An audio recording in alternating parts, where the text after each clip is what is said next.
고린도후서 7장 2절부터 11절까지의 말씀 교독합니다.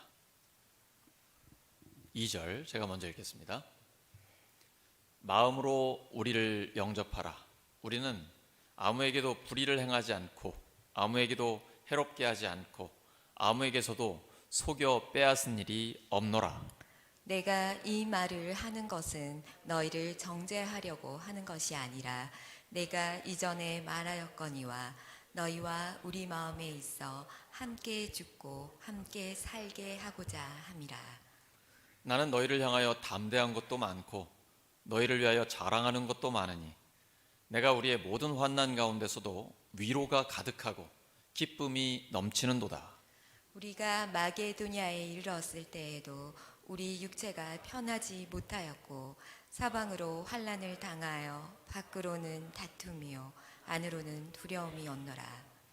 그러나 낙심한 자들을 위로하시는 하나님이 디도가 오므로 우리를 위로하셨으니 그가 온 것뿐 아니요 오직 그가 너희에게서 받은 그 위로로 위로하고 너희의 사모함과 애통함과 나를 위하여 열심히 있는 것을 우리에게 보고함으로 나를 더욱 기쁘게 하였느니라.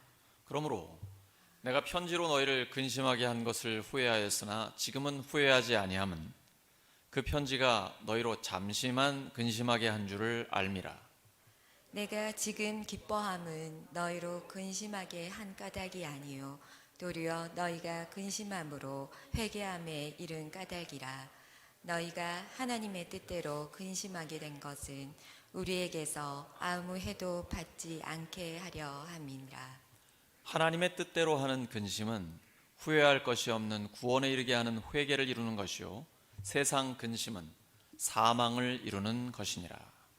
보라, 하나님의 뜻대로 하게 된 이 근심이 너희로 얼마나 간절하게 하며 얼마나 변증하게 하며 얼마나 분하게 하며 얼마나 두렵게 하며 얼마나 사모하게 하며 얼마나 열심히 있게 하며 얼마나 벌하게 하였는가.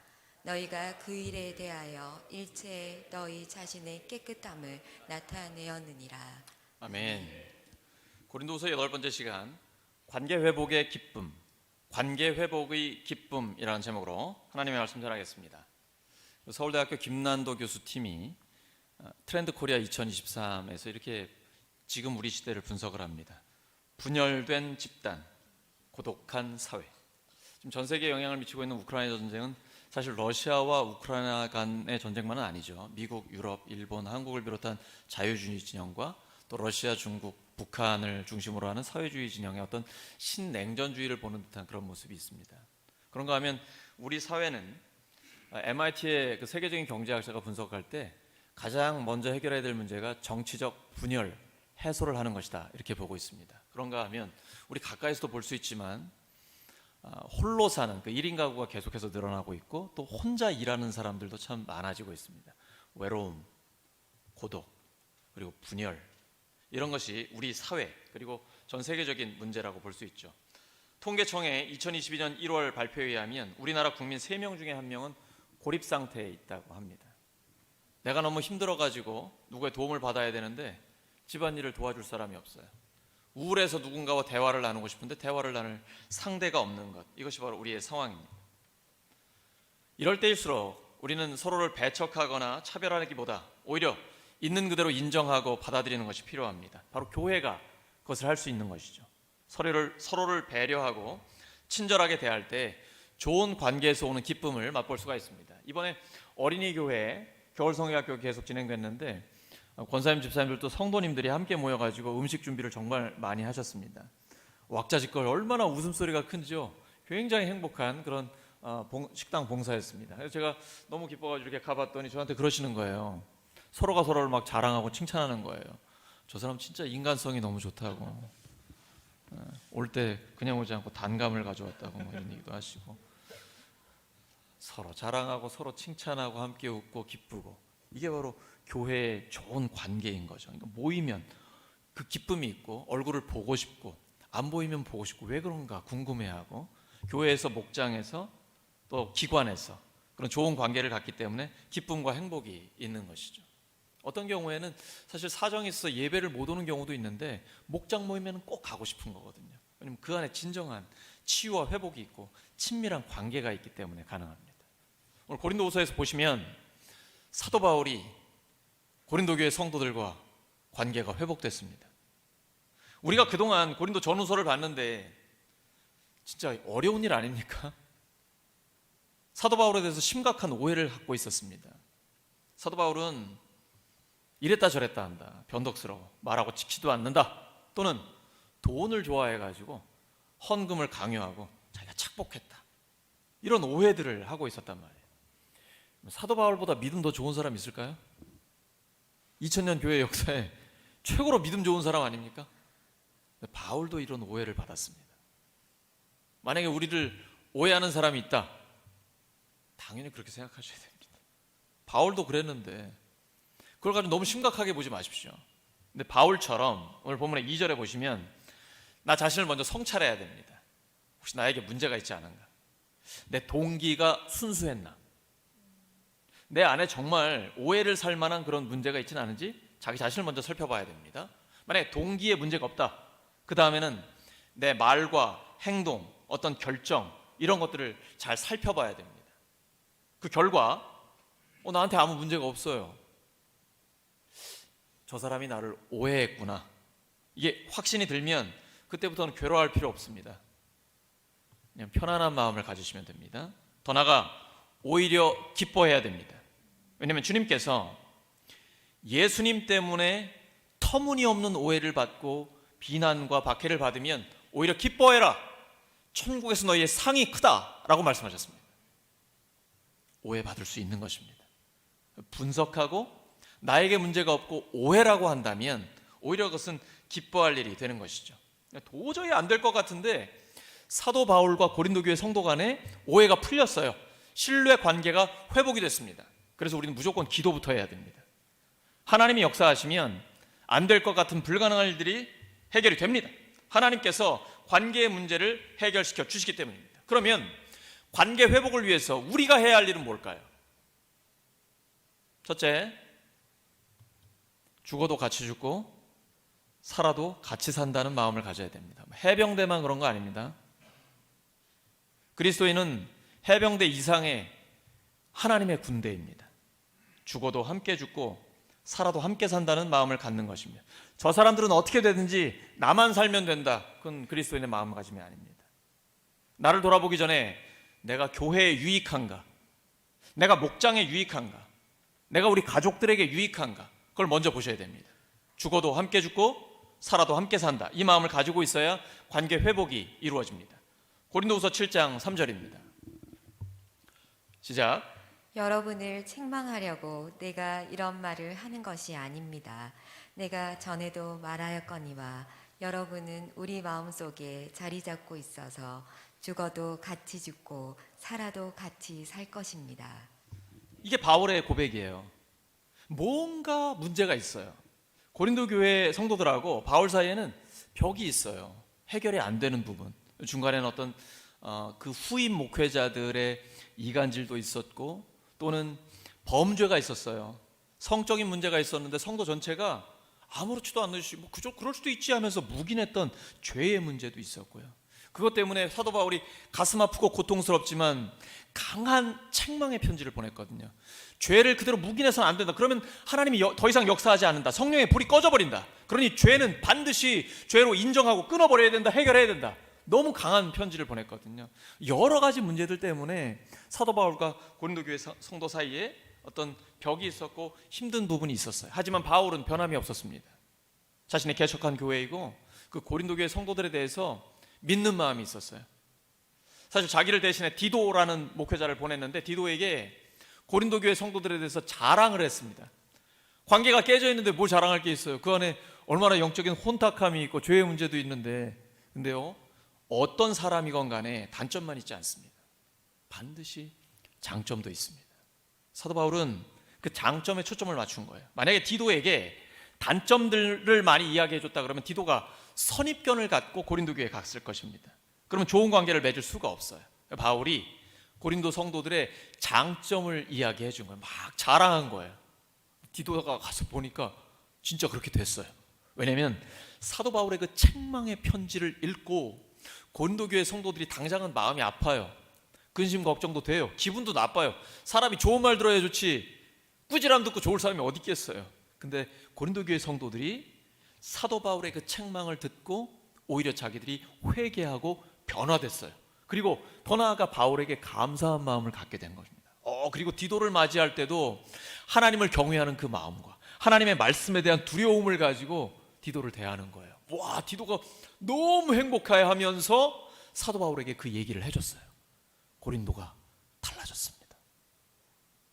사도 바울 선생님을 그리워하고 바울 선생님께 죄송한 마음을 갖고 있고 보고 싶어 합니다. 이 말을 해주니까 바울이요 너무 행복한 거예요. 바울이 맞아, 내가 개척한 그 고린도 교회 성도들 이 사탄의 계략에 넘어가 나와 분열되고 교회가 무너지면 어떻게 하나 그 걱정이 참 많았는데 아니다, 고린도 교회 성도들의 믿음은 살아 있었다, 이 확인을 하게 된 거예요. 그러니까 걱정이 크면 클수록 그 환난이 크면 클수록 주시는 위로가 더 넘치는 거예요. 그래서 오늘 고백하잖아요. 나는 모든 온갖 환난 가운데 위로가 넘친다, 기쁨이 넘친다라는 고백을 하고 있습니다. 예수님 믿으면 하나님 뜻대로 살아야죠. 하나님 뜻이 뭡니까? 항상 기뻐하라, 쉬지 말고 기도하라, 범사에 감사하라. 이거 누가 말했습니까? 사도 바울이 데살로니가 전서에 말했습니다. 바울은 항상 기뻐했습니까? 우리 현실에서 항상 기뻐할 수 있습니까? 이상한 사람입니다. 오늘 본문 보신 것처럼 사도 바울이 환난이 있어요. 그리고 편지를, 그 책망의 편지를 써놓고 후회를 잠시 했다 그랬어요. 후회도 있어요. 고통스러워요. 시리에 빠지기도 해요.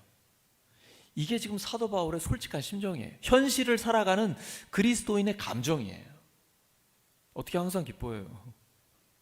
항상 기뻐한다는 게 무슨 말이에요?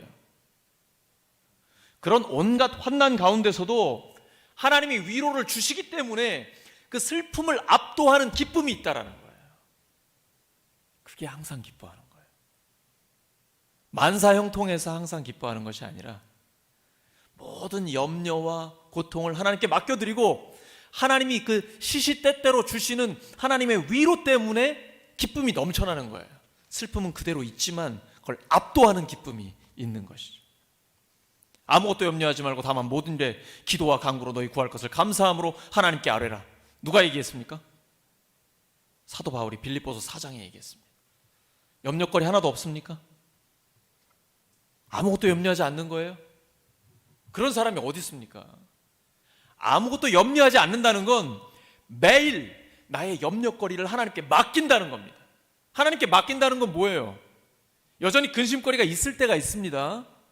하지만 하나님께 맡겼기 때문에 믿음으로 참는 거예요. 하나님이 반드시 모든 것을 합력해 선을 이루어 주실 것이다. 우리의 모든 슬픔과 고난, 하나님께서는 그것을 아름다운 것으로 바꿔 주실 것이다. 이 믿음을 갖기 때문에 인내하는 겁니다. 그리고 앞당겨서 감사하는 거예요. 하나님이 해결해 주실 줄 믿거든요. 사도 바울도 힘들었습니다. 그런데 늘 감사함으로 주님 앞에 기도하는 거예요. 하나님, 그래도 고린도 교회 성도들이 하나님의 말씀을 듣게 해주셔서 감사합니다. 그래도 여전히 저를 향한 마음을 갖게 해주셔서 감사합니다. 제가 고린도 교회 성도들을 위해 간구할 수 있어서 감사합니다. 근데 하나님이 진짜 회복의 역사를 일으켜 주신 것입니다. 바울은 이렇게 고백합니다. 내게 사는 것이 그리스도니 죽는 것도 유익함이라. 우리가 그리스도와 함께 죽었으니 그리스도와 함께 살 것이 분명합니다. 우리는 그리스도 안에서 그런 확신을 갖고 있습니다. 함께 살고 함께 죽는 것입니다. 믿음이 좋은 사람은요, 감정이 풍부한 사람입니다. 오해하시는 분들이 계신데 믿음이 좋은 사람은 감정의 변화가 없는 사람이라고 생각하시는 분들이 있습니다. 좋아도 좋은 표를 안 내고 근엄하게, 슬퍼도 뭐 눈물 한 방울도 안 흘리고, 남자는 뭐 평생 3번밖에 안 울어야 된다면서요? 오해하신 겁니다. 예수님 어땠습니까? 예수님은 의로운 분노가 있었습니다. 넘치는 기쁨이 있었어요. 눈물을 흘리십니다. 사도 바울은요, 기쁨과 슬픔, 희로애락이 다 그에게 있습니다. 그리고 감정이 건강하게 표현되고 있습니다. 건강한 그리스도인은 점점 더 감정이 풍부해집니다. 왜냐하면 우리 인간은 하나님의 형상대로 만들어졌기 때문에 하나님이 감정을 가지고 계신 것처럼 사람도 감정을 갖고 있습니다. 그래서 예수님을 잘 믿으면 믿을수록 믿음이 좋은 사람은 감정 표현이 솔직하게 드러나게 됩니다. 특히 여자분들은 말할 필요도 없지만 남자들도 예수님을 잘 믿으면 잘 웃고 잘 울기도 합니다. 꼭 남성 호르몬이 많아져서 그런 건 아닙니다. 예수님처럼 울기도 하고 함께 기뻐하기도 하고, 그것이 건강한 그리스도인의 삶입니다. 사도 바울 정말 믿음 좋은 사람입니다. 그는 하나님 앞에서 죽어도 함께 죽고 같이 살아도 함께 산다라는 그 믿음을 갖고 있었습니다. 그리고 고린도 교회 성도들의 믿음이 회복됐다는 그 소식을 들었을 때 그에게는 기쁨이 넘쳐서 그대로 표현하고 있습니다. 두 번째, 관계 회복을 하려면 슬픔을 압도하는 기쁨으로 충만해야 합니다. 고린도후서 7장 4절입니다. 시작. 나는 여러분에게 큰 신뢰를 두고 있으며 여러분을 매우 자랑스럽게 생각합니다. 우리의 온난 한강 가운데서도 나에게는 위로가 가득하고 기쁨이 넘칩니다. 바울의 고백이에요. 모든 환난 가운데서 나에게는 위로가 가득하고 기쁨이 넘칩니다. 그에게는 고난 중에 있었음에도 불구하고 하나님께서 늘 함께 하시면서 그 고난을 견디고 이길 수 있는 위로를 중요할 때마다 그에게 주셨던 것입니다. 그 넘치는 기쁨 때문에 그는 넉넉히 감당할 수 있었습니다. 믿음이 좋다, 예수님을 잘 믿는다, 어떻게 알 수 있습니까? 거룩한 거죠. 늘 진지한 겁니까? 심각한 거예요? 굳은 표정으로. 진짜 믿음이 좋다라는 건 어떤 사람을 얘기하는 겁니까?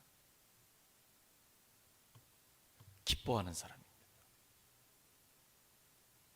신앙생활을 오래 한 사람들 중에 점점 더 까다로워지고 아주 비판적이 되고 그리고 날카로운 그런 분들을 간혹 봅니다. 진짜 믿음 좋은 거예요? 잘못하신 겁니다. 오해하신 거예요. 믿음이 좋다는 건 하나님의 뜻대로 사는 건데 하나님의 뜻은 항상 기뻐하는 것입니다.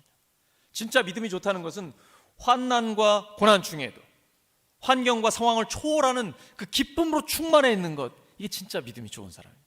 사도 바울이 그걸 보여주고 있습니다. 예수님도 또한 마찬가지 아닙니까? 예수님에게는 성령의 기쁨으로 충만했습니다. 죽은 영혼이 돌아올 때 누가복음 15장에 예수님의 비유를 보세요. 100마리 양 중에 잃어버린 한 마리 양을 찾았을 때, 잃어버린 그 동전을 찾았을 때, 둘째 아들이 허랑방탕 다 탕진하고 외국에 나가 있다가 아버지에게 돌아왔을 때, 그때가 가장 큰 기쁨 아닙니까? 예수님의 그 기쁨이 우리의 기쁨이 되는 것, 그것이 진짜 믿음 좋은 사람들의 표현입니다. 그러면 지금 편지를 받고 있는 고린도 교회 성도들 항상 기뻐했나요? 사도 바울의 책망의 편지를 들었습니다. 아주 심각해요. 여러분 고린도전서의 5장을 보시면요, 너희들 안에 아버지의 아내와 동거하고 있는 그 사람이 있다. 어떻게 그걸 그냥 놔둘 수 있느냐? 사탄에게 내어주고 그의 영혼은 살려라. 엄청나게 강한 꾸지람을 줍니다. 이런 편지를 읽고 있어요. 여러분 만약에 이런 설교를 들었다고 생각해 보세요. 기분 나쁘잖아요. 근데 고린도 교회 성도들이요, 생각보다 굉장히 성숙합니다. 그 책망의 말씀을 받아들인 거예요. 그리고 자기 스스로를 돌이켰고 죄를 죄로 인정하고 끊어버렸습니다. 이게 응징이라는 표현으로 나와요. 그건 그 영혼을 살리기 위한 표현이거든요. 이것이 고린도 교회에 이루어지고 있습니다. 책망받고 기뻐할 사람은 없습니다. 하지만 하나님의 뜻에 따라서 마음 아파하고 근심하게 되면 이게 회개가 됩니다. 진정한 회개를 통해 변화가 일어나게 돼요. 그 변화를 통해 구원의 역사가 있게 됩니다. 그리고 기쁨이 회복됩니다. 이것이 고린도 교회에 실제로 이루어지고 있는 것입니다. 가장 큰 기쁨은 이겁니다. 사도 바울이 가진 기쁨이에요.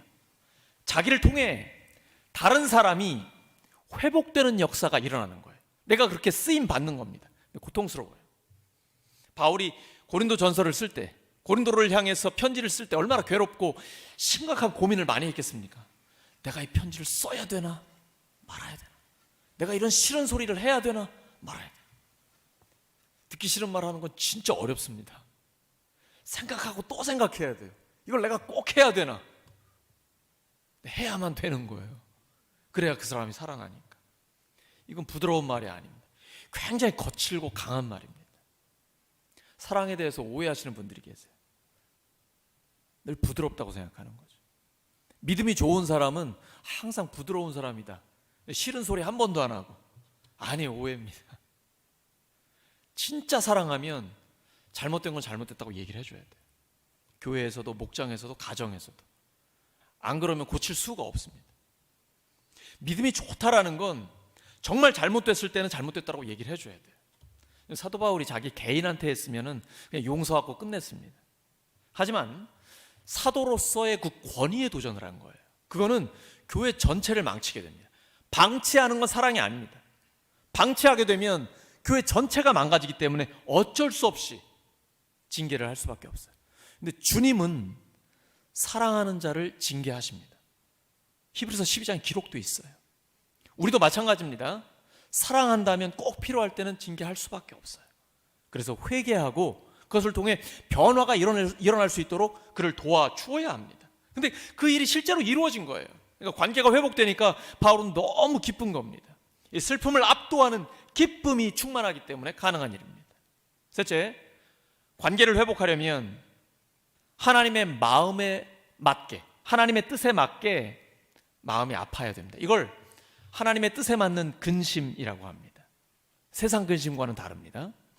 세상 근심을 하면 우리가 죽어요. 영혼도 죽고 또 우리의 삶 전체도 절망에 빠질 수가 있습니다. 하지만 하나님의 뜻에 따라 근심을 하게 되면 구원의 역사가 일어납니다. 대표적인 예가 베드로와 가룟 유다입니다. 똑같이 예수님을 모른다고 부인했고 심지어 예수님을 돈 받고 팔았습니다. 베드로 어린아이처럼 막 나가서 울어요. 근데 이것은 하나님의 뜻을 따라 근심하는 것입니다. 회개하고 돌아왔어요. 부활하신 예수님과의 만남이 이루어집니다. 그리고 예수님이 다시 기회를 주셨어요. 성령의 충만함을 받고 초대교회의 가장 탁월한 지도자가 되었습니다. 가룟 유다는 어땠습니까? 돈 받은 다음에 걱정, 근심, 그리고 후회가 막 심합니다. 제사장들에게 찾아가 그 사람 죄가 없는데 하면서 돈을 집어 던져버렸어요. 거기서 끝났습니다. 그 다음에는 자기 스스로 생을 마감하고 말아요.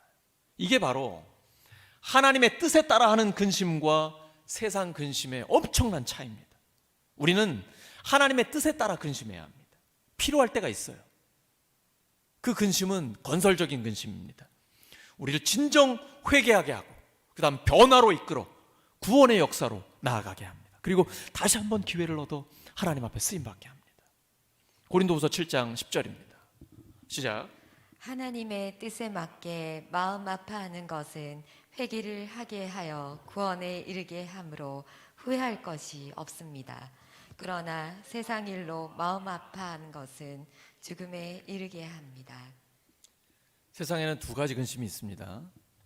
우리에게 꼭 필요한 근심이 있고 전혀 쓸데없는 근심이 있습니다. 전혀 쓸데없는 근심이 바로 세상 근심입니다.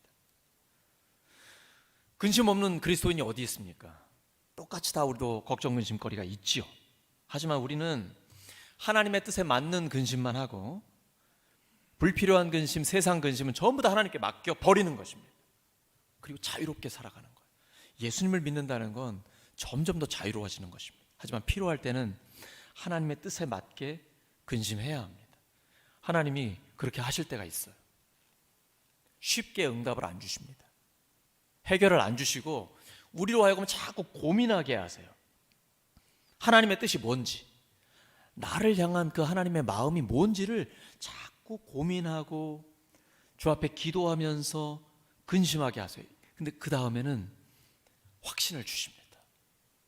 이것이 나를 향한 하나님의 마음이구나, 하나님의 뜻이구나.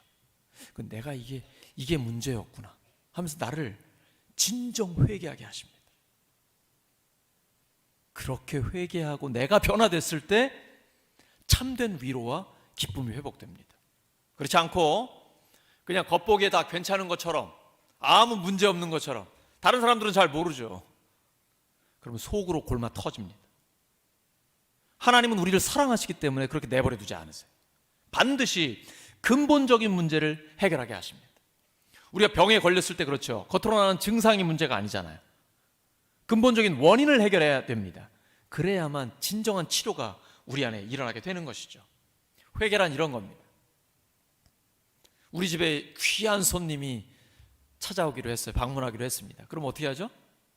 대청소를 합니다. 제가 신방을 자주 안 하는 이유가 거기에 있습니다. 여러분, 회개란 이런 거예요. 우리의 마음을 깨끗하게 청소하는 거예요. 누구를 모시기 위해서? 성령님을 모시기 위해서. 반드시 회개해야 합니다. 그거를 위해 하나님의 뜻에 맞는 근심을 하게 하시는 거예요.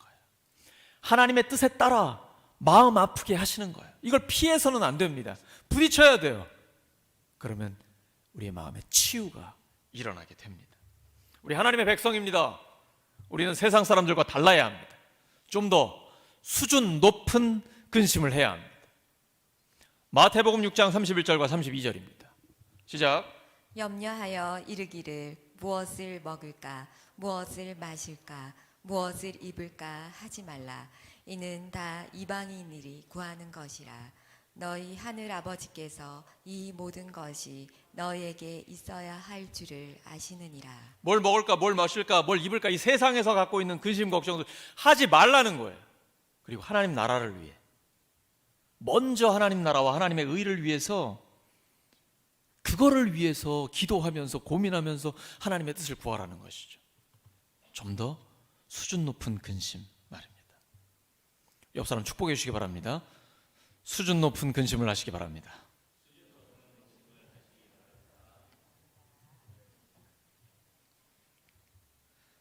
근심 걱정을 하라는 것이 아니라 하나님의 뜻에 맞는 근심을 하라라는 것이죠. 이 근심이 어디서 옵니까? 이 괴로움이 어디서 와요? 시련을 당할 때 옵니다. 근데 하나님이 우리를 구원하시려고 시련을 주는 경우는 별로 없습니다. 그럼 잘 보세요. 보통 우리가 시련을 당하는 거 왜 당하죠? 내가 잘못해서 당합니다. 문제는 나에게 있어요.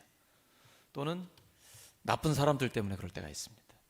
마귀가 역사하기 때문에, 마귀의 종들, 그러니까 내 잘못이거나 아니면 마귀의 뜻을 따르는 나쁜 사람들 때문에 시련을 당하는 경우가 많아요. 그런데 이 시련에 대해서 우리가 어떻게 대처하느냐, 시련에 대한 반응에 따라 하나님의 뜻에 따르는 근심이 될 수도 있고 세상 근심이 될 수도 있습니다. 똑같이 시련을 당할 때에 하나님을 원망하고 세상에 대해서 사람들에서 분노하고 화를 내고 보복하려고 한다, 이러면 세상 근심이 되어가지고 나한테 도움이 될 게 하나도 없습니다. 우리 나를 죽음으로 이끌어가고 하나님으로부터 멀어지게 만들어요. 하지만 어떠한 시련 가운데 있다 할지라도 분명히 여기에 하나님의 뜻이 있을 것이다. 힘들고 어려워요. 근데 걱정할 필요 없어요. 나 이 시련, 이 시험을 견디지 못하면 어떻게 하지? 그런 걱정할 필요 없습니다. 하나님은 감당할 만한 시험만 주십니다. 그리고 감당하지 못할 것 같으면 피하게 해주십니다. 걱정하지 마세요. 시련을 당했을 때, 시험을 당했을 때에 이걸 하나님 앞에 감사하면서 기도로 가지고 나아가고 하나님의 뜻을 구하면서 주 앞에 해결해 주시기를 간구하면 하나님께서 반드시 그 길을 열어주십니다. 하나님의 능력은 믿음이 있는 곳에 역사합니다. 여기에 필요한 것이 믿음이에요. 어떤 상황 가운데서 하나님의 말씀을 붙들고 기도하면서 믿음으로 나아갈 때 하나님이 승리하게 하십니다.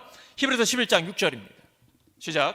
믿음이 없이는 하나님을 기쁘시게 해드릴 수 없습니다.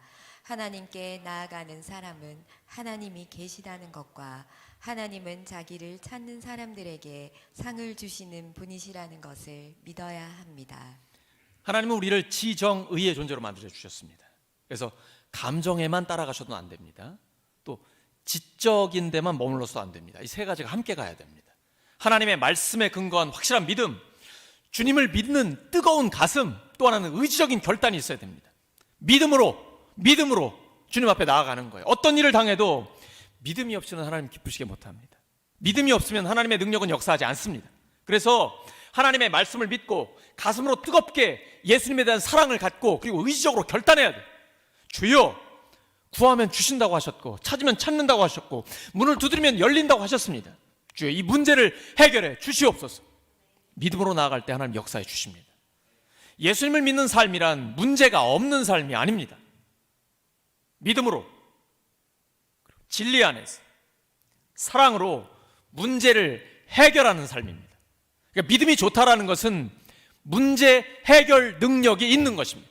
믿음으로 어떠한 문제건 해결하는 그 사람이 진정 믿음이 좋은 사람입니다. 오늘 말씀 정리합니다. 하나님께서는 도저히 불가능할 것 같은 그 관계도, 깨진 관계도 회복시켜 주십니다. 그래서 우리가 기도부터 하는 것입니다. 하나님은 믿음으로 기도하는 자의 그 기도를 들으시고 응답하십니다. 우리가 할 일이 있습니다. 관계 회복을 하려면 우리가 해야 할 일이 있어요. 첫째, 죽어도 함께 죽고 살아도 함께 산다. 우리 그리스도인들은 운명을 함께 한다, 생사를 함께 한다라는 그 마음을 갖고 있어야 됩니다. 둘째는 슬픔을 압도하는 기쁨으로 충만해야 합니다. 그래야 관계 회복이 이루어집니다. 또 상대가 용서를 빌고 나올 때 받아주실 수가 있어요. 슬픔을 압도하는 기쁨이 있어야 합니다. 셋째는 하나님의 뜻에 맞게 근심해야 돼요. 하나님의 마음에 맞게 마음 아파해야 합니다. 그래야 진정한 회개와 변화의 역사가 일어납니다. 그렇게 해서 위로와 기쁨, 치유와 회복을 경험하는 우리 모두가 되기를 예수 그리스도의 이름으로 축원합니다. 함께 기도합니다. 하나님 아버지, 인간적으로는 불가능할 것 같은 그러한 깨진 관계도 하나님 회복시켜 주시옵소서. 저희들 그리스도 안에서 죽어도 함께 죽고 살아도 함께 산다는 마음을 갖고 슬픔을 압도하는 하나님의 기쁨으로 충만케 하여 주시며 하나님의 뜻에 맞게 마음 아파해서 회개와 변화, 위로와 기쁨, 치유와 회복을 경험하게 하여 주시옵소서. 예수 그리스도의 이름으로 기도드립니다.